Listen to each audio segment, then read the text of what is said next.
The hill in front of us is Kuranatuku. Kuranatuku. So she chased Hatupatu. So is that where she lived, or? Well, see that rock face there? Yes. There's a ledge and overhang, and that's where I believe she kept her birds, her pet birds. Oh, and that's where he was. And that's when he, in gratitude for her looking after him, he killed all the birds. Good on light. Which upset her.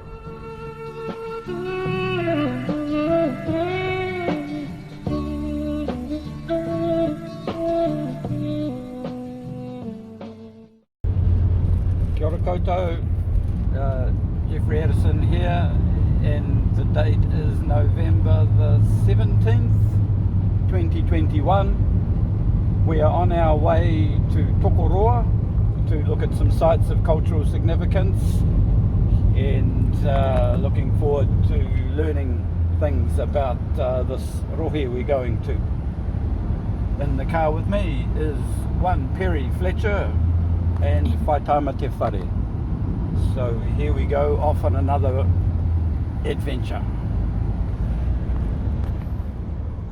Last rock shelter's just in those hills there.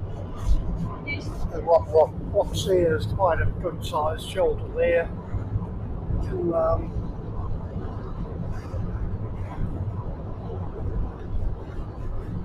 And any art in there? I've got to go back to there, but with all this put in farms and that, I've got to get permission one day just to wander across, get through. I've had to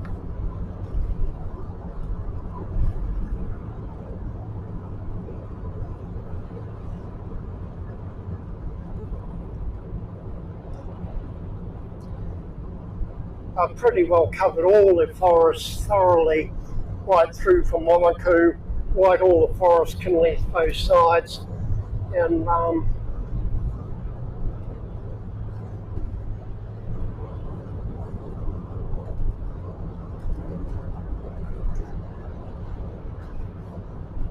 So, Pohaturoa now, is that still a reserve? Is it considered a waihi tapu, or is it just it was gazetted as such as 1953-54, and I cannot find anything in the records of the Gazette notice and number and that, and we just can't find it. Like that reserve I told you was an Urupā past Wairaki there, and gazetted notice, gazetted there, nothing there with this and that. We've got some strange records, official proclamations and that there's no record or evidence to say it was done. Oh yes, often things were proclaimed but not followed through.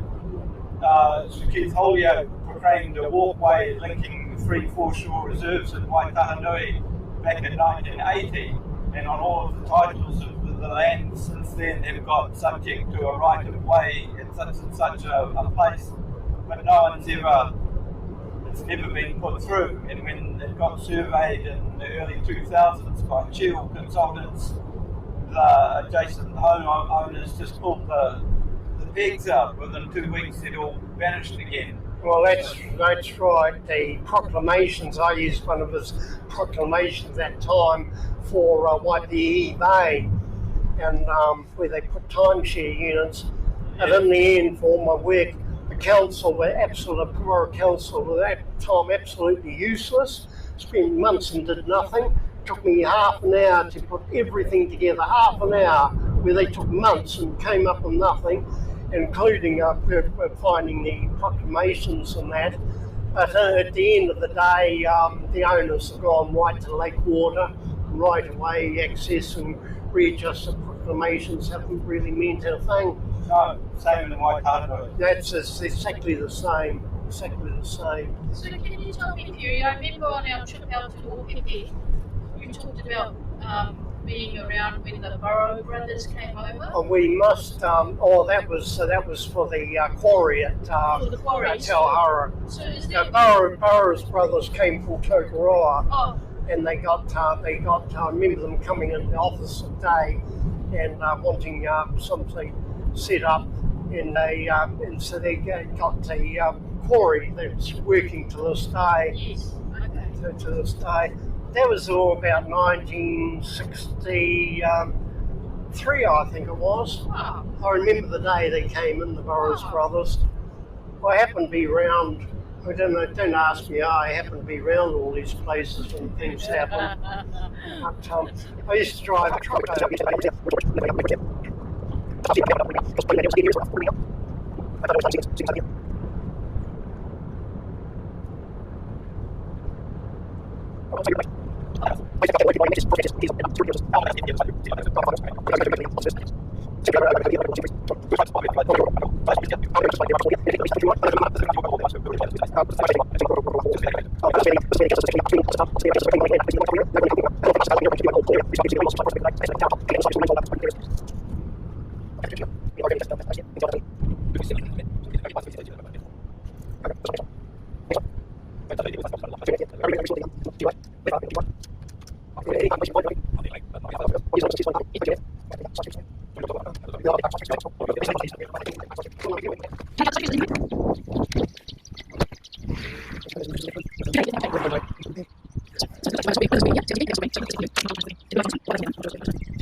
Sorry, this is the best that we've got.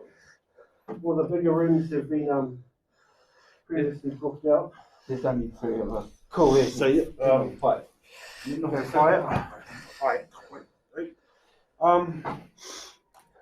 So Andy said his apologies, he's been rushed away. Just first, Perry, you remember Peter Itia, you were one of the ones that discovered it. At the moment it's getting J-swaps are smashing into it at the moment, and the whole cliffside is coming down on the pass side. So he's gone back out there to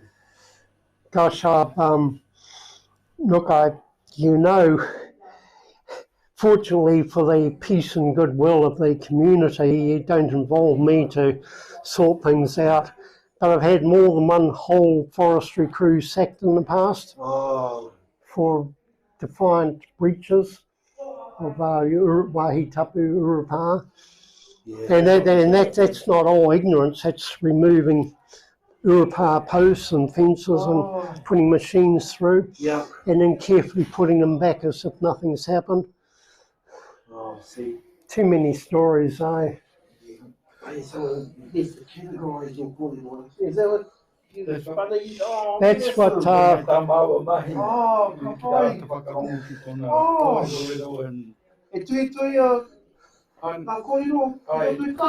Not yet, but we'll get there. Online archives.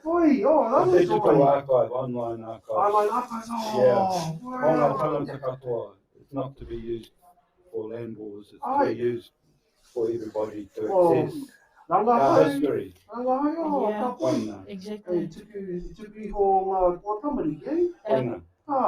Benga pakiki kuki.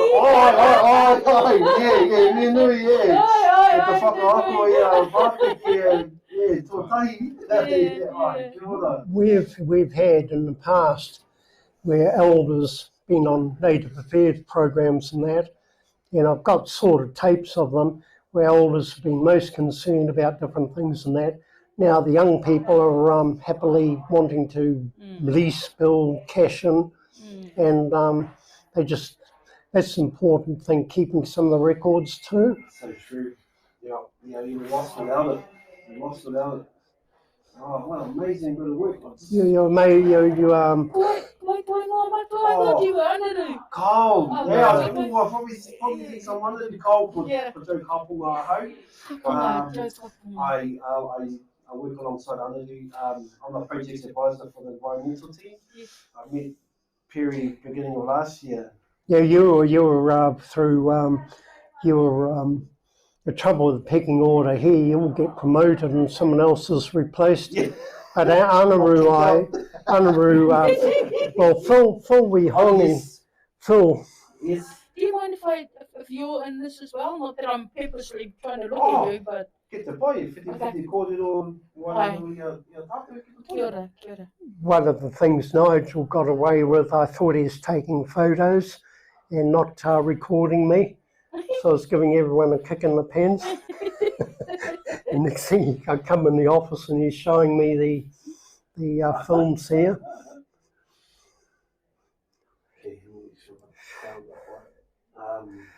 Well, this would be bigger one of these bloody big rooms. Yeah.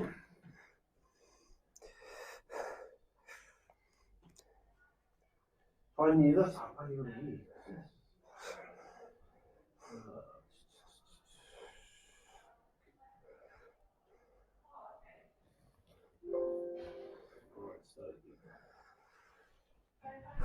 This is all your work, eh, Perry? We won't know until we see. This is examination 19th century rock art site. Now this was actually fairly close to court actions by some other group, and so it's important we got something expressed. This is when some of the Taonga artefacts are found were selectively seen by another group, another tribe. They were precious, we wanted, and I worked out with the heritage people in Wellington that this is a registered repository and that they'd be welcome to view it if they considered an overlap of that, but they wouldn't have it on, was we wanted to put in Rotorua Museum. And so part of the oratory was visiting some places in the vicinity. They weren't interested in the history of the context, only this was or something, for their trophy cabinets. And anyway, so the follow-up for this and our narrative of the artefacts was all part of backing up there. But there was 2 court cases and a lot of recommendation to go and discuss and dialogue and that. The rahuro that went on at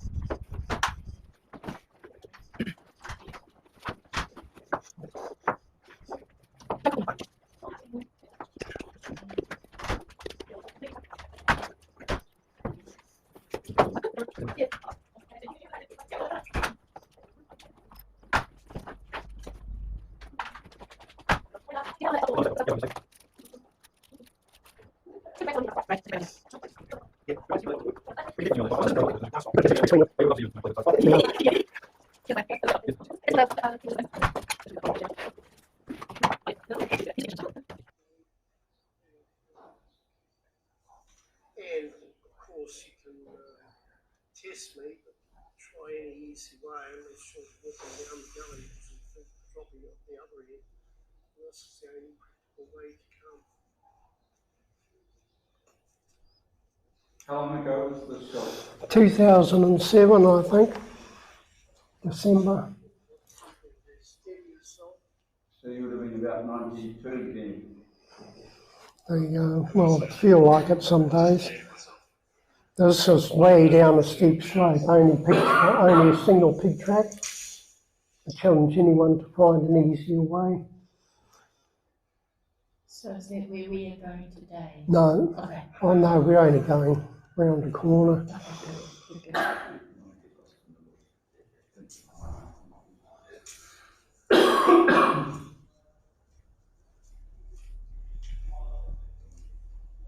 Nigel went ahead when I pointed out the site so he Yes, could film yes. us coming in. Yes, good idea. So Nigel, Te heko. Tihiko.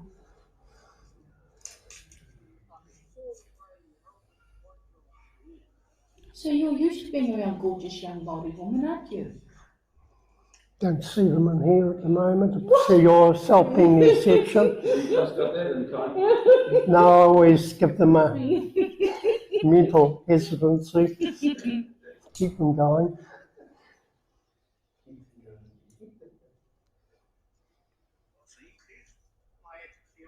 Oh, that's a man. No, you've got a man here. Yes, exactly. Oh, I thought. You've got whiskers, that person. Not that wild in the...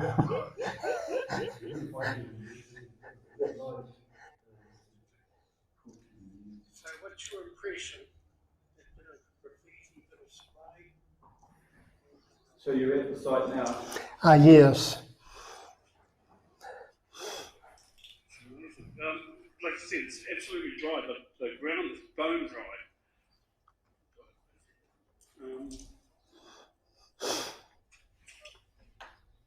Oh wow. It's a perfect place to camp, actually. You're right, it's isolated. The coverage would have been absolutely brilliant with the camouflage.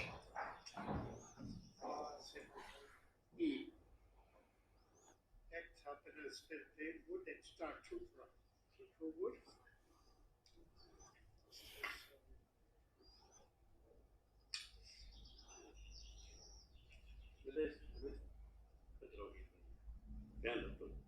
This goes back to missionary Is there Kokowai markings on there? Or Not on there, but some older ones were round the corner and the odd one and further around, they weren't Kokowai, but they're just the dot dash type.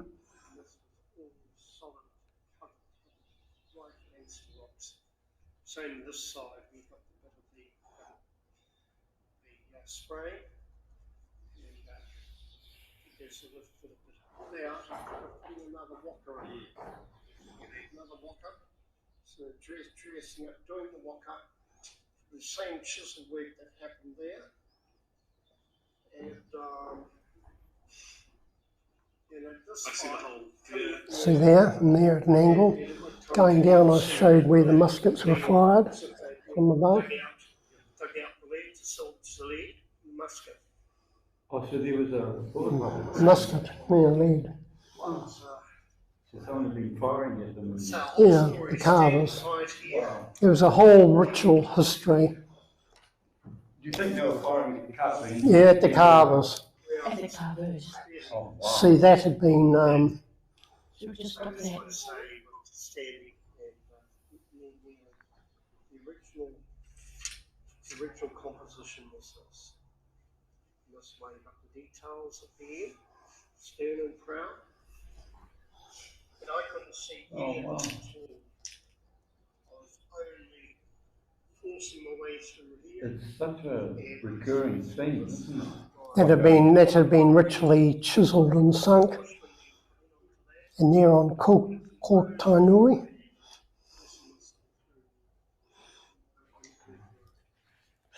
So do you think it's because people from Tainui made it? Both with one person, and That's right, you said you knew the artist. the artist who, the later one who put his name on, he was still around 1900. See the ritual sinking of the waka, and then they recarved their avaos above and started, and that's when the musket were fired. It was a tribal boundary rivalry, if you like.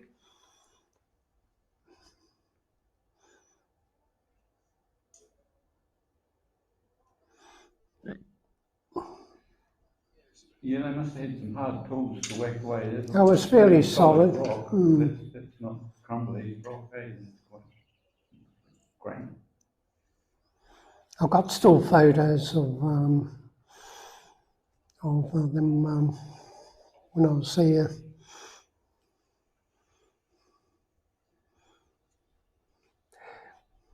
Geez, that would have freaked them out. Here they started redoing it.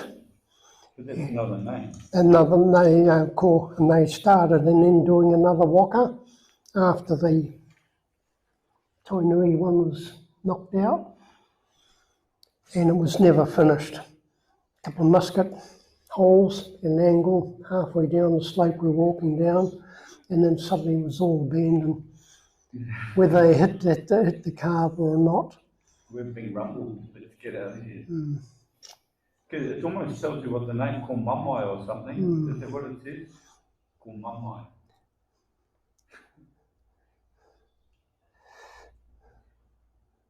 Tainui. Well, the only Tainui waka I know is buried at Whaingaroa. Yes, but that's as extended with a ritual placement as an extended boundary. And it went over and through, right through Raukawa area. But this is only a couple of kilometres away from where I found a tonga that Arawa were claiming. And you just saw it's only about 7 kilometres away from the marae here. So you get people, they weren't interested in the history or anything else, they just wanted an artefact, not the history, the context. See, there's the Kokowai mark, I point out.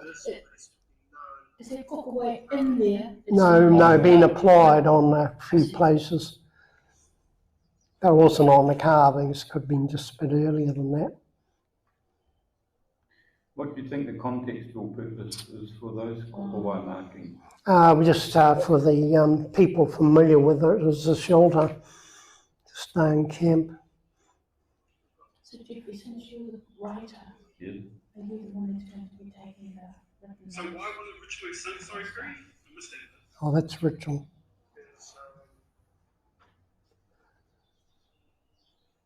This has been Tainui, ritually sung. So here, this is the second action that's taken place. Here, quite twisted shots taken up that they held the bank with a very narrow gully, and it's either to give the permanency of the Tainui descent here, marking, see your place, or it's the ritual sinking is to establish the permanency of it, or it could be someone wanting to make attempts to nullify it, and hence in the later missionary style, this has been started and not completed. And here this has been dressed, and a canoe outlines of canoes are being done, and that's been successful. Work here is complete. Quite a different hand to Nui. Did you take Vera to this side? I think so, but I took him to some ancient ones and he never mentioned or acknowledged with his lectures and that because it would upset his neat patterns of distribution from North Island, Central North Island. Very important. And the Kokowai marks up around here. Also significant. They didn't apply the precious Kokowai randomly. In the South Island, they used a bit of oil and just charcoal scratch on the and quickly do artistic design on the rock faces, the limestone faces, which preserve. But here, even the trick here, if carefully selected, like finger marks, slightly higher, a few marks here, and they've carefully selected what they applied. Those marks all had their meaning for that person was conscious all time, pre-contact, and they'd take to Hawke's Bay, the Kokowai, prepared, carry it in kits all the way to Hawke's Bay. The kahungunu would trade it for greenstone. Greenstone you get from South Island. This is precious. So why is it that the great artists in the world never sold anything? Now they're, before they died, now they're things worth millions. And this is Maori. Had a person could say this means this and that. Some were directional things, some were distant, some were occupational claims. And long dated, where the wooden carvings have long perished, remain in museums. This is where we've got this here. So trade that for Panamu. Our precious thing now with the trading and then a collectible commodity for museums is Panamu. At one time, the value of this was judged against acquiring Panamu. Yes. This is why Maori and Pākehā have missed a whole world in these shelters, a whole world of kukuwai marks, whether it's Rotorua, Taumaranui, anywhere else, and the pattern is so consistent, does away with the tribe, does away with tribal boundaries. It's given a code, a message that has been spread, and it might have been the traders themselves that were exempt. They could go from tribe to tribe, and with the rations and everything else. So there'll probably many of these things on Maori Trust land, Maori land, European land, all around TeWhare. Who's recording it? Who knows it? You go past all these things every day. Someone sees something like that, they're just a bit of bushman scratchings. If they take any notice at all. And that's why we've got 80 sites in 2 catchments, 80 sites. And this site is the same number. Is it rock art sites or just cultural significance sites? General sites, but rock art sites, particularly markings. When you start looking 100 miles from here, these marks, and if you take a note where they are, how they're applied, and one of the greatest ones is I've got about 60 of them. Tukupui, 60. Really important. The constellations in each house, what it is a whole book that the Tōhunga could train and teach memory. You've been to Tukupui site? Right. Yes. It's a lot of kukuwai viewing. There's many applications and designs. And it's exactly the same dimensions as those found over time. It's a centimetre and the style and the shape. The only thing is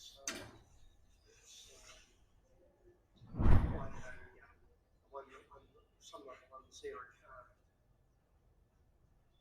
Where are they say over there? Raukawa they say here. Get the patterns, get the matches, and how wide a travel people were, and how much has been settled and retaught in courts from that. There's some more kukuwai marks around the corner, or cavity. These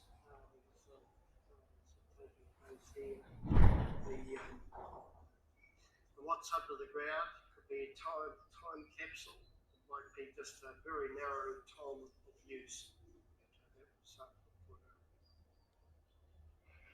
So the shelter has not been excavated? No air shelters I record have been ever touched for excavation. It's a no-no when they can't prioritise their priorities on buildings and everything else, and they just don't fool around with sites, the shelters intact as it is. It doesn't need the excavations. None of these places need excavating. They just need recognition for protection and put aside. Are there predictions on these sites?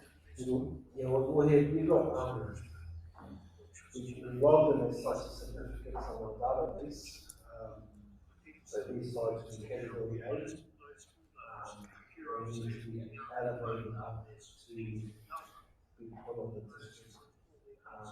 district claim change. I believe these sites are going to be part of the region, but at the moment they are categorized as category A sites. So Mount Raukawa is a registry of sites of cultural significance. The ones that we collected from the media, and information we get from around the world. And is that information how to like people access? It's inaccessible at the moment, but we got this, there's a privacy on it at the moment, but we want it to be accessible so that kids can use it for their own or use it or farm. So there is plans to put it onto our community gardens to use. We're still collecting, still boarding up the framework. As I ask about questions. Yes, yes. Just soaking up the atmosphere here. More accessible. With more information on it as well. So, yeah, it's only a few. I think there's some questions Well, there, Jeffrey. this hasn't got stock or anything rubbing against the cartons. See, they're soaking up the atmosphere now. Let's see.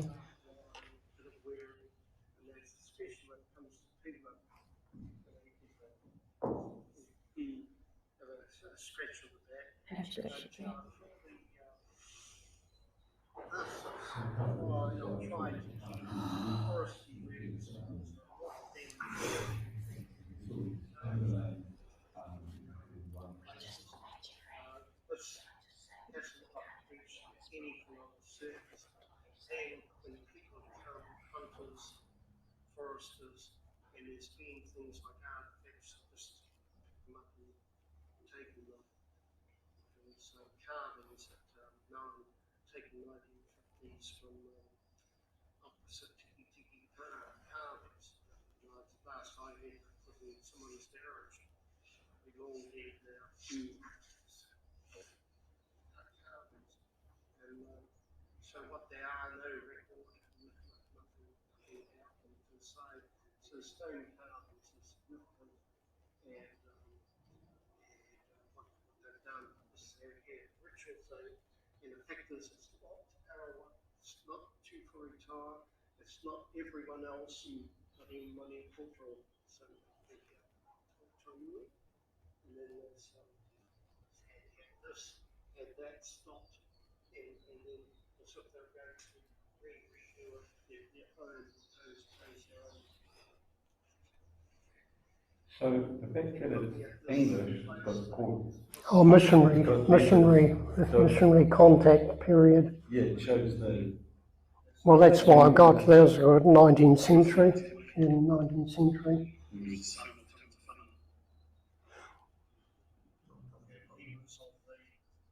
So his father was Pipito from Raukawa's grandson. And so Pipito had Thomas of Whana had Mahi. From Mahi comes Pari Nungura. Well, before we collapse all food tiki, I'll just take that too. But it was important, I thought. We had you here. Yeah, absolutely. See it. And So I sat with Nigel one time and we wrote and agreed about a whakapapa and the stories and connections. I got his handwriting of whakapapa things we were discussing. So we just touched on that. But they're very detailed, not noticeable when you stand apart, but when you're up close you can see detail of the bow and prow carvings.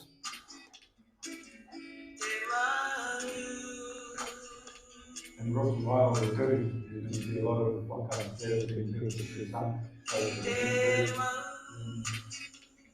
So So every lake has its sunken carvings and boats.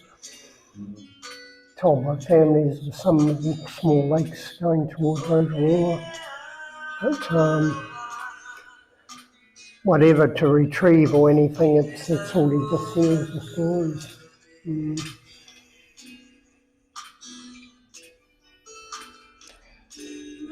But that one, to find it, or to re-find it, was quite a walk through thick grove ground. And then all the trees were planted since my last visit. All those trees you saw, there weren't any trees when I was first there, no trees at all. So it shows you the time distances. We went to these places. But this one officially recorded as, I think it was T1695. T1695. And in the forestry, for one reason, they didn't have it on their records. They had it in the reports, but not the records. You've got my, should have in your offices my report for the Tiki Tiki Puki Rimu. And then I think I've got detailed sketches with this. But when you go there and you see, and you're standing here and you see the carvings, when I was first there, you couldn't see carvings. You couldn't reach them, you couldn't get to them.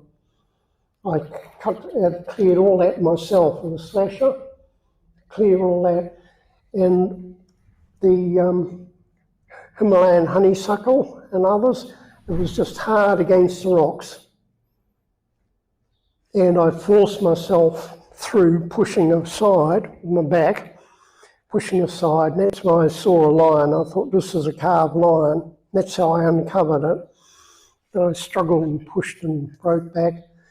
And I went back up, it was midwinter, and I said, look, I was going over the other side in the valley system, and I said, I'm not going there, I think I've found something of significance, I'm going to stay the rest, go down, get my slasher. I rang Robin Black, I was able to ring him out, and that's how I got the slasher and covered that. So anyone, team of archaeologists and that, they just have a wall of scrubbing that hard against the thing, and they were taking no notice anyway. So it's just... and that's not where we're going to. No, God, I wouldn't take you there. You have to get permit, access, everything else. And then there's a jungle to go through with the slashers, which you saw in the beginning. No, you lose too much skin and fur.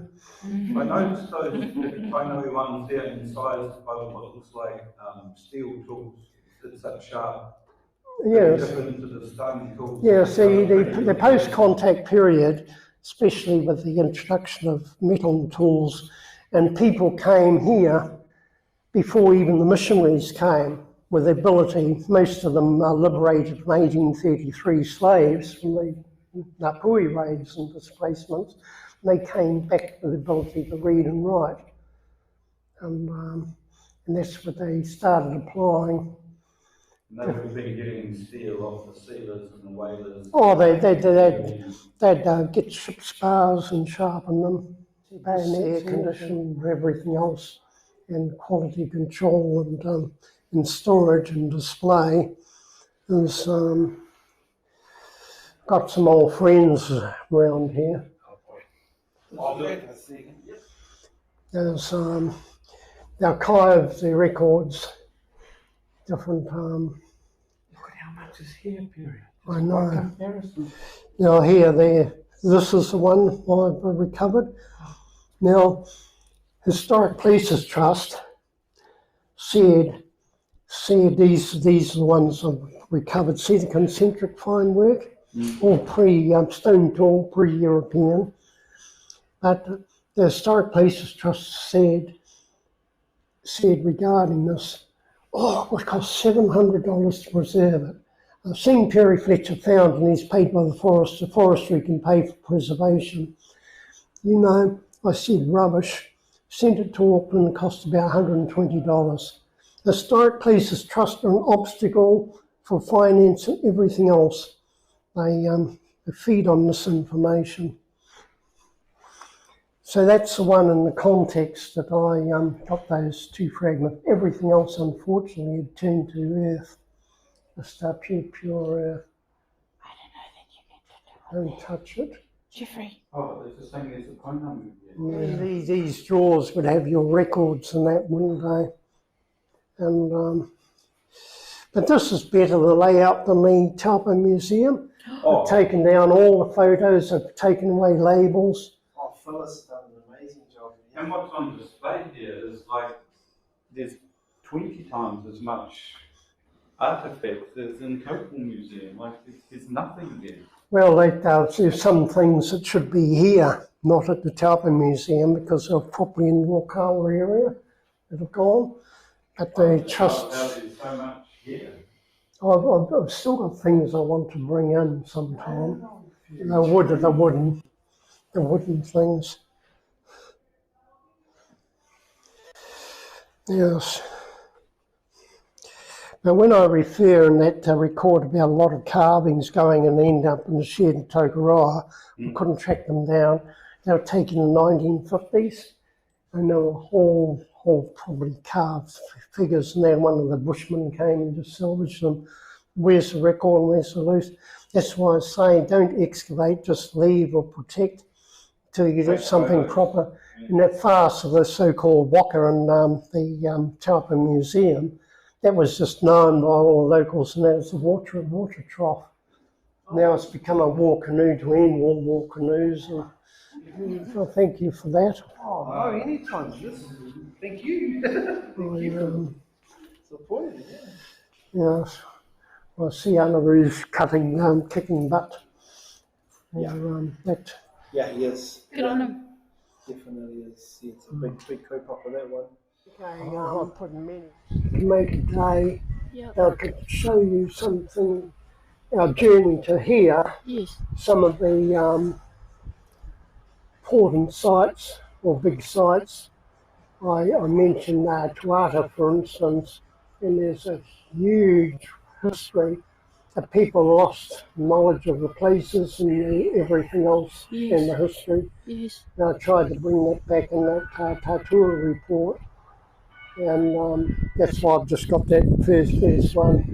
We'll hope to find the complete report with all the photos. I hope you do. And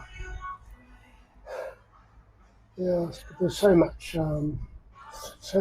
lost now with these people. There's see, I've obviously I've kept them busy, but they are mindful of us threatened sites. I've recorded. Yes. So Anaru was rushing out for 10 to 1 with the roading people. So they have got their contact and their urgency and priorities of trying to protect and manage these places. Yes. And that's the legacy I've left. Anaru, I gave them a basic ground course on site survey work. So see, it's not lost, so it is confined to an air-conditioned office. It was getting them out of the air-conditioned offices, the reality of the wider world of the Maori culture and sites and that are part of the own legacy. And as kaitiaki, the responsibility of what's in the past. We've had a generation of elders that have kept it from their families and everything else and died for taking it to the grave. Yes. So we're over that mindset now. The children of those people are trying to desperately find. Reconnect. So is that okay if we come back, Perry, to do these other trips? Well, we'll do a strategic stop at a site. Yes. A site point out. Yes. Some would be just side of the road. Okay. But and then that can be related to a map, north and south, or south to north, and then ending up at this local important site. that they're unaware of till a few years ago. Now they've got that, as I say, public access signage, boardwalk and parking and everything else. Oh, so it's a proper site now. That's great. That I first approached the landowner who had no idea the site was on there, and so this is a follow-up. This is a follow-up. Now it's ended up now bought out, put as a reserve, public reserve access. The farmer can still have a stop on to keep the grass and that down, and it's a signboarded, boardwalk and everything else. Right. And is that way? That's just over back that way. That's just just immediately outside of town here.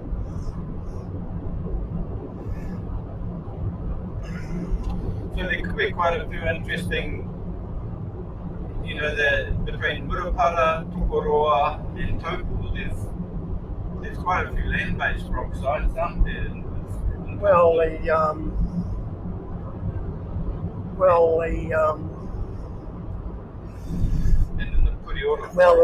the one with those carvings, we're inland there, about 7 kilometres away, over that way. But, is it in a shelter? That's a rock shelter carving, Kotonui. Oh, that's the cool. That's over there.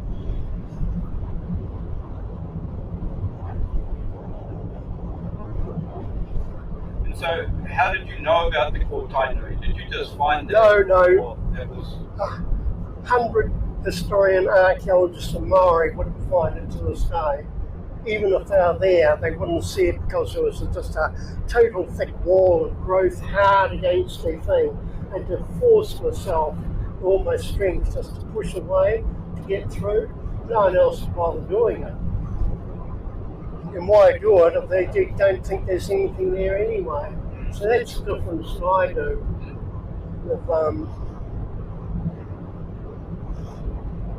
As I say, all that cleared area, I hand did and cut back and got all the buckwheat and the honeysuckle and that all cut back and away from that shelter.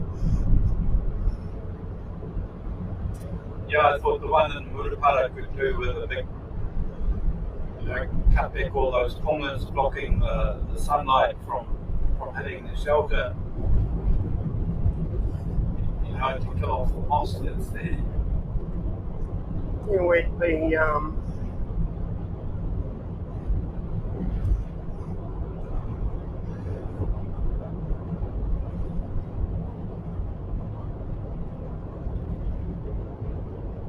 I'll get something done in the near future regarding that. I got a photo of it when you could see it was lighter and the sign was quite clear and crisp. So at least I've taken records over the years. We have a friend who goes in there whenever he is in Murupara, which is 3 or 4 times a year, and he goes and sits in there and he enjoys being there. Whaitaima. Sam. You know.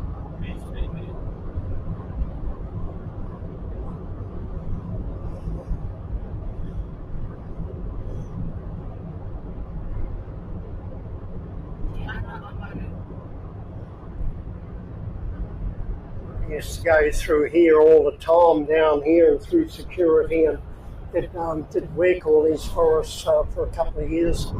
It's attached to the engineering department. Is the Kinley's mill still open? It's only down on a. It's only got a fraction of people running it now. Only about 10th of them.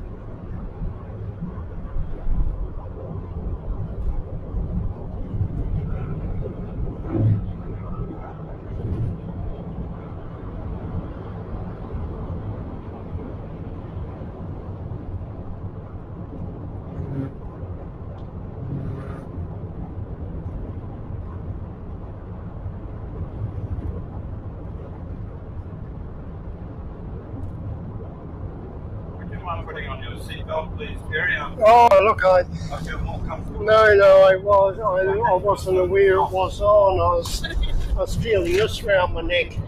Right. It felt seatbelty to me, and the mask can't taken off.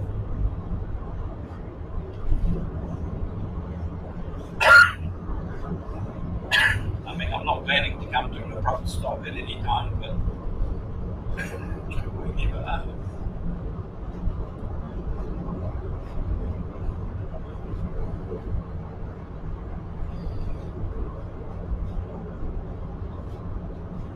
I'm just intrigued at why so many of the motifs are canoe. Well, that dominates the many of the carvings from Northland and North Island. Yeah. Again, down south, maybe I've seen 2 drawings of waka, and all of the drawings that I looked at in archives and everywhere was just not a common theme. Possibly because people didn't travel. What was that about? Why was he flashing me and said 100 Ks? Yeah, well, we were just coming out of restricted. I didn't see a restricted sign, did you? No. Maybe you just thought I was looking. Yeah, but it's interesting how, like in Whaitaima, it's of people and birds and those kind of motifs that dominated. And here you hardly see any pictures of birds or animals or humans even. It's all waka. It's almost like very different, a set of At the time, creative criteria. About that time, I was they were doing these narratives and that, or earlier than that. They had a fixation on all the Kokowai marks that take place in the South Island. Must have came from the Bay of Plenty and thermal areas here. And I've actually been round with some of the experts that were trying to do this, but I independently came across 2 Kokowai sites in the South Island. Quarry sites? No, Kokowai sources, ochre sources, yes. 2 Kokowai sources, and one was only about 30 or so, 40 kilometres away from a lot of the Kokowai applications on the rock shoulders. So why would you, if you had something in your back door, come all the way up to the Bay of Plenty or something, get Kokowai? But people were just assuming there was no Kokowai sources there that was used, so it had to come up from up this end. So I've gone all those steps, through. So I'm not just limiting myself to my own backyard.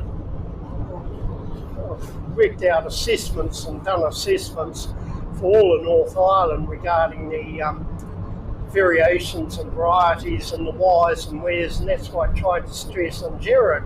He thought that every rock with a bit of an overhang must have had carvings and paintings in them.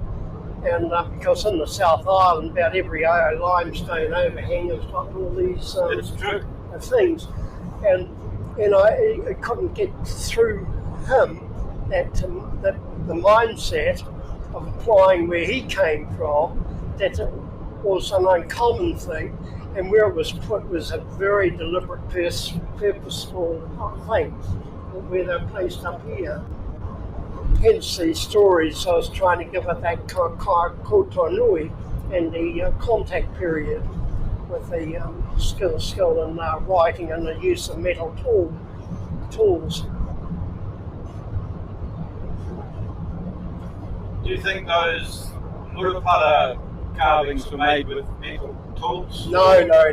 You can use a soft, sharp stick to do most of them. Yeah, because that shelter was pretty crumbly, wasn't it? It was. Yeah. It was only the hard ones on the left side, the end, the hard ones that looked like they were more carefully worked and incised on the harder material.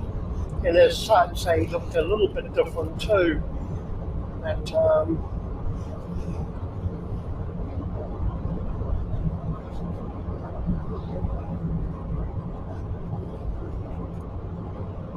this old tar hill here. I can see the way, by putting a big canoe mark and calling it the Tainui, how that would be a very definite marker of of tribal boundaries and things that way. A very stark statement. Yes. On the edge of very near Arawa. We're very close to Arawa, but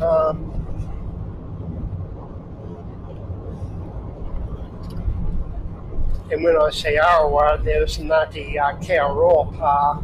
It was until the Muscat Wars displaced them, and they went back to the Horahora and back to Ohinimutu.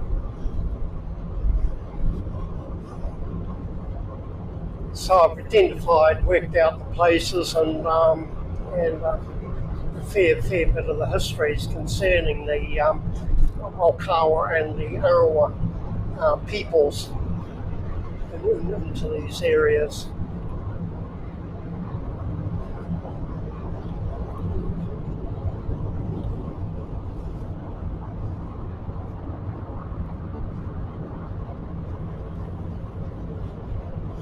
The hill in front of us is Kuranatuku.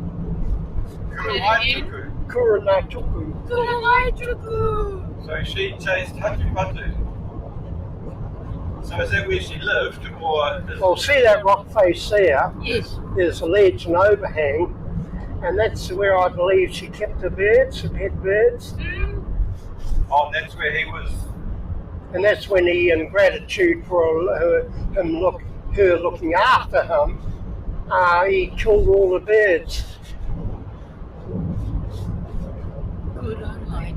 Which upset her.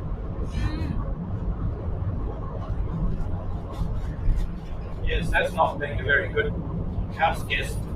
No. But, that's So we've heard stories that her claw marks when she went after him, she left massive gouges in certain of the mountains around here. oh, that was more to Rotorua too. Before she died in a scalding fall, rock fall. Yes. My first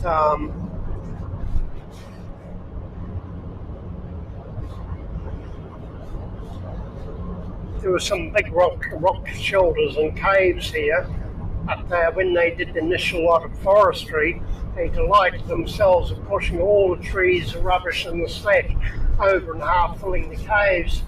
So unfortunately, they were absolute cowboys by the time I got in into the first harvesting, and they made a horrible mess.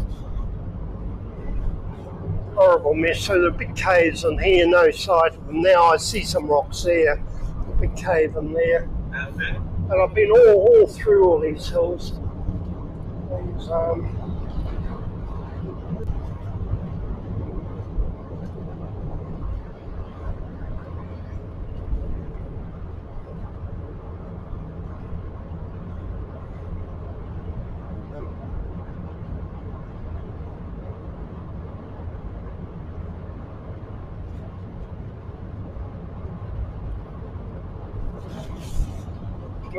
when we come up, we'll stop at Hatupatu Rock, and I'll give a history of the background changes and that when we come through.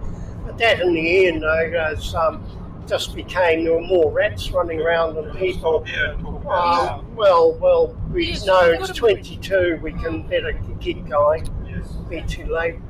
But also they had some weird and wonderful, grandiose ideas. Now they've got just that piece of that there. Doesn't even look very nice, eh? It was never the concept that I was on the committee to run the South Waikato people and that, talk to the council people and that to get there. And then they put another big rock up, or someone got a rock car from the Aotearoa and took it there and dumped it near this one so it would keep it company. And I was dealing with half-witted actions, alter the landscape, move this and move that. Keep it company. To keep our Hadu company. People had no practical ideas at all. Up at the skyline there, up where the tree line goes up, just inside there was a big rock shelter. Then there were a whole lot of hearths, stone hearths. But when they cut trees about 30, 40 metres from it, wind came up and blew over all the trees, and they tore and ripped away much of the front of the shelter. They had no idea with harvesting, planning or anything else to proper procedures. My oldest photo I've got of myself at Hurry Putty Rocks 1954. That was when the road came up and he couldn't go straight down to Taupo to Araki Karako, and from Rotorua he had to come all the way up here and then down the road here and follow all round the river and to go to Araki Karako from this end. So I took a photo of the former bridge before the projects thing went in for the dams and that. So I have been around a lot of photo records and that. Always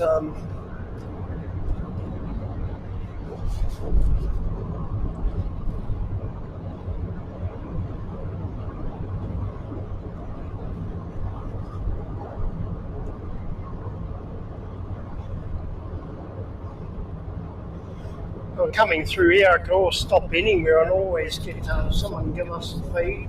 Yeah. Well, guys with Mighty River Power, and we came down, and local came down and gave us some pork and that and some food. He recognised me, with them. So even before you go running around the country, you get to know the locals, your interests and that. Yes.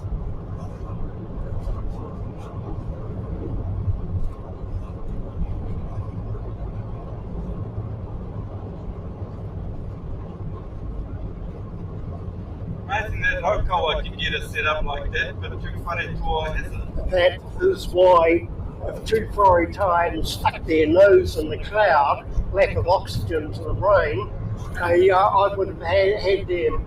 But they are so, who wants to listen? Who wants common sense? Or where can we get money here and there? And let's jump in everyone's neighbours. And that's a different mindset. That's a different attitude. They should have had everything done within months instead of, we'll do this, we'll protect this and that. All I've ever heard for years is just the rhetoric and I've been many times at the TeWhare Trust Board in the past and I've sat there at the board offices and that. But they're different. The young generation, okay, they get the good positions and that. But I work with the people that are willing to listen, ask questions, and think and make the good decisions for the better of everyone, not just for I'm going to get out of it personally. Yes.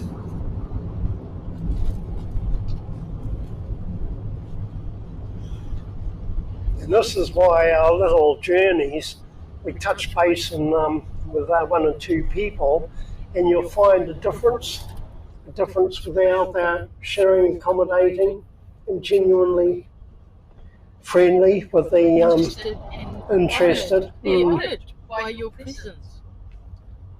It's interesting though that they keep the knowledge, Ngāti Raukawa keeps the knowledge of their sites of cultural significance under lock and key as well. They're not willing to share that.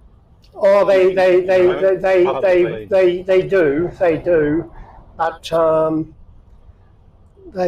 do in that respect. But there's the Sianaru was going out where there was a site threat today, sort out with the roading people or the trucks and that. If you want to drink, do you feel like you can share? They're still learning. If you look at correspondence, when I set them on a certain course, they were so overwhelmed they just took on about a dozen assignments, and they said they just didn't have the cash or the manpower or anything to extend from that. But from there, they then got something on ground truthing, and it's a work in hand.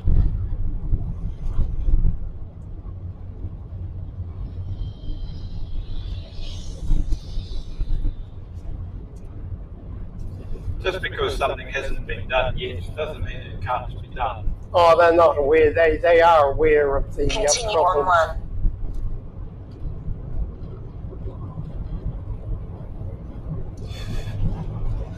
This gully down here, that the last of the tuber crops were planted here, and that connected right up the river, the creeks and that, the outflow near Kawakawa, and the people at the Mutafunaki Island Pa. And so that's the furthest into this area that I could trace their activities, or pre-treaty activities. I recorded a few sites in here. There might be odd white posts that are still popping around here somewhere. At this Tuahu Hill, 1850 settlement on top, that was pretty well knocked out. Knocked down. When they did fire breaks up top. The fire break neatly white thing on top.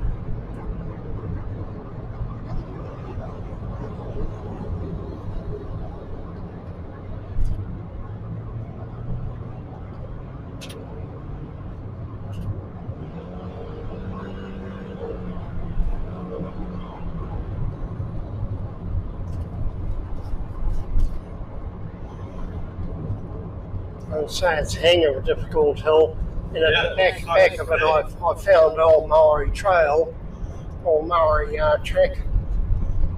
So they didn't come down here, they just went behind the hill. And then they had their own water supply rather than the creek down here that goes out just near the road and Whaitaima.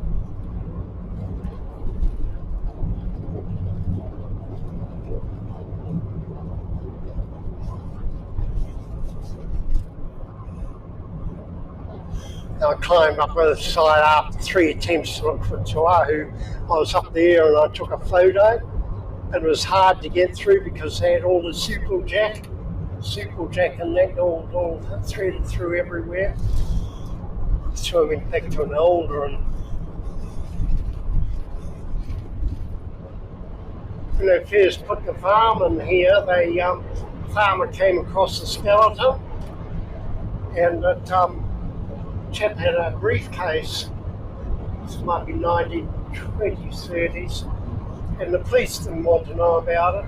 So for months he had the skeleton sitting up on his porch, and in the end he went and buried it. People are quite casual.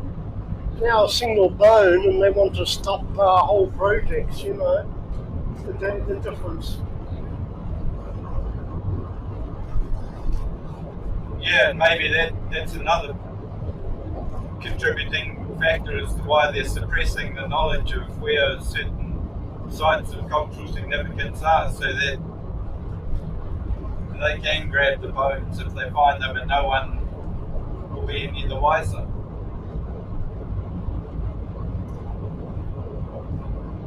I told one time a person was telling me about the ignorant park here on his tractor going on this and that. And I said, yes, I fully agree. Now, what about that ignorant Maori at the same time on your lands going on to something of the same value? And so get the one-sidedness out of it, you know. Yeah. It's, oh